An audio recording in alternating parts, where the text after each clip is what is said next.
మీకు పెద్ద కలలు ఉన్నట్లు అనిపించినా కానీ వాటిని సాకారం చేసుకునే శక్తి ఉండదు.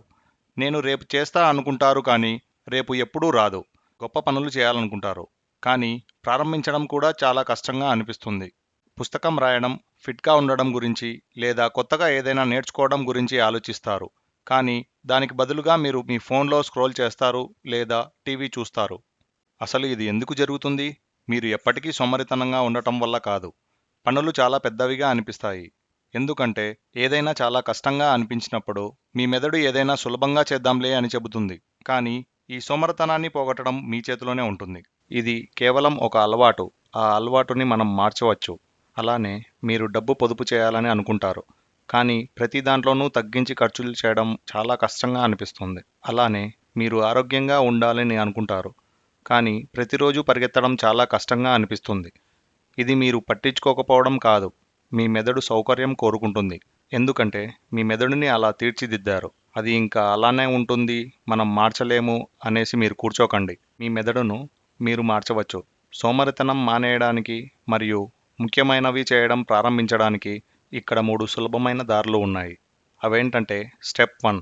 మొదటి స్టెప్లో ఏదైనా పనిని చిన్నదిగా స్టార్ట్ చేయండి. పెద్ద పనులు భయపెడతాయి కాబట్టి మీరు వాటిని చిన్నగా చేయండి. ఉదాహరణకు మీరు ఒక పుస్తకం రాయండి. 200 పేజీలు రాయడం గురించి ఆలోచించకండి. ఈరోజు ఒక లైన్ రాయండి. చిన్న అడుగులు సులభంగా ఉంటాయి మరియు మీకు మంచి అనుభూతినిస్తాయి. అది ఎలా అంటే ఒక కొండను ఎక్కడం లాంటిది. అంటే మీరు ఒక కొండని ఎక్కాలి అనుకుంటున్నప్పుడు మీరు ఒక్కో స్టెప్ వేసుకుంటూ పైకి వెళ్తారు కదా. అలానే మీ గోల్స్ని అచీవ్ చేయడానికి చిన్న విజయాలతో స్టార్ట్ చేయండి. అవే మీ గోల్స్ని అచీవ్ చేయడానికి మొదటి మెట్టు. ఇక్కడ మరొక ఎగ్జాంపుల్ గురించి తెలుసుకుందాం. మీరు గిటార్ వాయించడం వంటి కొత్త నైపుణ్యాన్ని నేర్చుకోవాలనుకుంటే ఒకే రోజులో మొత్తం పాటను నేర్చుకోవడానికి ప్రయత్నించకండి. ప్రతిరోజు ఒక తీగతో ప్రాక్టీస్ చేయండి. ఆ చిన్న ప్రయత్నాలు ఒకరోజు పెద్ద ఫలితాలుగా మారుతాయి. ఇక్కడ మెయిన్గా మనం ఫోకస్ చేయాల్సింది మన ప్రోగ్రెస్ని, పర్ఫెక్షన్ని కాదు. స్టెప్ 2. సులభమైన రొటీన్లు సెట్ చేసుకోండి. ఉదాహరణకు మీరు వ్యాయామం చేయాలనుకుంటే మీరు మేల్కొన్నప్పుడు మీ మంచం దగ్గర మీ బూట్లను ఉంచండి. ఉదయాన్నే లేచాక మీరు సులభంగా స్టార్ట్ చేయగలరు. అది ఎలా అంటే మీరు చిన్నప్పుడు సైకిల్ నేర్చుకోవడానికి వెనకల టైర్కి చిన్న వీల్స్ని పెట్టుకునింటారు కదా. అలానే ఇక నుంచైనా మీరు స్టార్ట్ చేయగలిగే చిన్న రొటీన్స్ ఏంటి అనేది రాసుకోండి. ఈ చిన్న అలవాట్లు మీలో పెద్ద చేంజ్ని కలిగిస్తాయి మరియు మీలో వేగాన్ని పెంచుకోవడంలో సహాయపడతాయి. స్టెప్ 3. 2 మినిట్స్ రూల్ని ఉపయోగించండి. ఇక్కడ మనం చూసుకున్నట్టయితే కష్టం ప్రారంభంలోనే ఉంటుంది.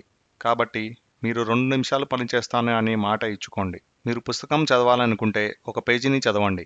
మీ గదిని శుభ్రం చేయాలనుకుంటే ఒక మూల నుంచి మొదలు పెట్టండి. ఒకసారి మొదలు పెడితే చాలా ఈజీగా ఉంటుంది. ఉదాహరణకి ఒక పెద్ద బాల్ని కొండపైకి తోసినట్లు అనుకోండి. మొదటి పుష్ కష్టంగానే ఉంటుంది. కానీ ఒక్కసారి పైకి వెళ్ళి ఆ బంతిని వదిలేస్తే ఆ తర్వాత దానంతటా అదే కిందకి వస్తుంది. ఇక్కడ బోనస్ టిప్ ఏంటంటే మీరు 2 నిమిషాలు పూర్తి చేసిన తర్వాత మీకు ఇష్టమైన పాట వినడం లేదా చిన్న విరామం తీసుకోవడం వల్ల మీలో ఇంకొంత ఉత్సాహం వస్తుంది. నిజమేమిటంటే ప్రతి ఒక్కరూ చిన్నగా ప్రారంభిస్తారు. మీకు ఇష్టమైన హీరోలు కానీ క్రికెటర్స్ కానీ చిన్నగా స్టార్ట్ చేసిన వాళ్ళే. వాళ్ళు ఇప్పటికీ కష్టపడుతూనే ఉంటారు. మీరు పర్ఫెక్ట్గా ఉండడం అవసరం లేదు. మీరు మీ కలలను నిప్పులాగా ఆలోచించడం మొదలుపెట్టాలి. మొదట్లో అది ఒక చిన్న నిప్పురవ్వగా ఉండొచ్చు. కానీ మీరు మీ కలల కోసం చేసే ప్రతి పని ఒక పెట్రోల్ లాంటిది. చిన్నగా ప్రయత్నిస్తూ మీ కలల వైపుగా వెళితే త్వరలో అది పెద్ద నిప్పు అవుతుంది. ఒక్కోసారి ఫెయిల్ అవ్వడం కూడా జరుగుతుంది. ఫెయిల్యూర్ అనేది విజయానికి వ్యతిరేకం కాదు. అది ప్రయాణంలో భాగం మాత్రమే. కాబట్టి దానిని అధిగమించి మళ్ళీ ప్రయత్నించడం ద్వారా మీ కలలను సాధిస్తారు. మీకు ఏదైనా పనిని చేయాలని ఉన్నప్పటికీ కానీ సోమరితనంగా ఉంటే first thing, make task small and easy. Second, create routines to keep things simple. Third, just start with 2 minutes of your effort. That's it. మనకు టైం వస్తుందిలే అనేసి వేచి చూడకండి. ఏదైనా చిన్న పనితో ఈరోజే స్టార్ట్ చేయండి. మీ కలలు మీకోసం వేచి ఉన్నాయి. అండ్ ఒకటి గుర్తుంచుకోండి, మీరు పర్ఫెక్ట్గా ఉండాల్సిన అవసరం లేదు. కన్సిస్టెంట్గా ఉండాలి. క్రమం తప్పకుండా చేసే ప్రయత్నాలు కూడా భారీ మార్పుని సృష్టించగలవు. కాబట్టి ఈ రోజు నుంచే ఏదో ఒక పనిని ప్రారంభించండి. Thank you.